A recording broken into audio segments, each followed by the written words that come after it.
কাজ করে মানুষ দুরকম হয়। যেমন একজন, জানিস আজকে আমি মাছ রান্না করেছি ভেজে।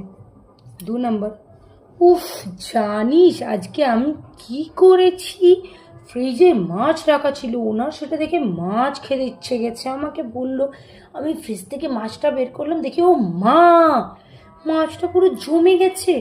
দেন ওটাকে প্লাস্টিক থেকে ছাড়ালাম, ছাড়িয়ে আবার তোর কিছুক্ষণ গরম জলে ট্যাপের তলে রাখলাম। তারপরে সেটাকে নুন হলুদ মাখিয়ে তেলে কড়া কড়া করে ভেজে ওনাকে সার্ভ করলাম। উফ, ফাইনালি ওনাকে আমি টাইম মতো মাছ ভাজা খাওয়াতে পেরেছি। এটা হচ্ছে 2 নম্বর। ভাই সহজে বললেই তো হয়, আমি আজকে মাছ ভেজে ওনাকে খেতে দিয়েছি। আমি এই করছি, সেই করছি, ওই করছি, কেন ভাই কেন?